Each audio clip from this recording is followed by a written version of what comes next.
I want to keep dancing as long as I'm able. When I dance, I feel free. I can express my emotions through the movement.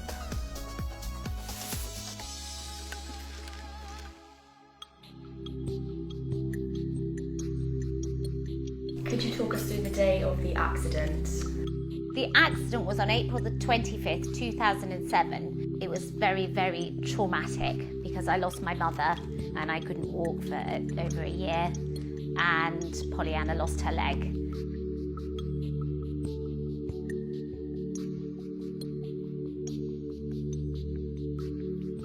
In the few weeks after the incident, Pollyanna had about 13 or 14 surgeries in about 2 weeks. But in her life, I think she's probably had at least 25 different bone trimming surgeries, because amputee children grow a lot and the residual bone can grow through the end of the stump and they need bone trimming revision surgery. Pollyanna was only 2 when she got her first prosthetic leg. I think she did take a little while to adapt to it. She'd really just learned to walk in a normal way, and then of course she had to learn all over again. So this was my first leg. It's very small. This one comes off with a, it's got like a liner with a pin on it.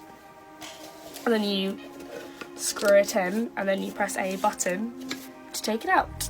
This is the first pattern that I got, and it's Peppa Pig. This is a leg that I had with pictures of my family on. This leg's still got my school shoe on it from 6 years ago. A prosthetic leg that would be my favourite is probably this one with bunnies on, because I think it's just a really pretty picture. I would describe Pollyanna as witty, confident and eccentric. She does not let her disability define her. I feel like it's something that empowers her. I started dancing when I was about 7, because I did ballet with my friends. About my first ballet classes, I don't remember a lot. I wore a lilac leotard, satin ballet shoes. I was very pleased with those. We did have a bad experience. When Pollyanna was about 7, she was invited to take her grade 1 exam. And we went into the exam perfectly normally, just like everyone else. But all her little friends in that class received high marks and lots of encouragement. But the examining board only gave Pollyanna a pass because they said she couldn't point her foot. And we thought that was very unkind. I first got a blade in about 2013.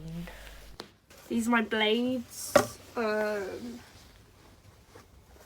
Yeah, I have a couple more which aren't here. I got a blade because my mother campaigned for them. We watched the Paralympics in 2012 and we were inspired by the athletes running so fast on their blades. So I went to Pollyanna's NHS clinic and I asked if Pollyanna could have a blade, and they said no because they were too expensive to provide and too many people were asking for them.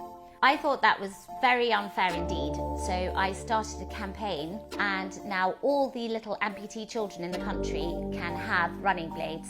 After having learned all about the difficulties Pollyanna faces, we were simply horrified to think of children in developing countries that simply don't have any help at all. And we set up a charity in my mother's memory and started raising money for amputee children, and we now work in Sierra Leone, Liberia and India. Children are so much better able to move freely on blades because they're much lighter to wear.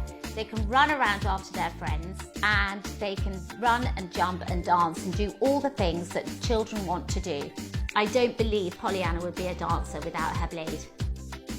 I have learnt from Pollyanna not to let people judge me, because judgmental people are not people that we want in our lives, and Pollyanna hasn't let people judge her, and why should I let others judge me?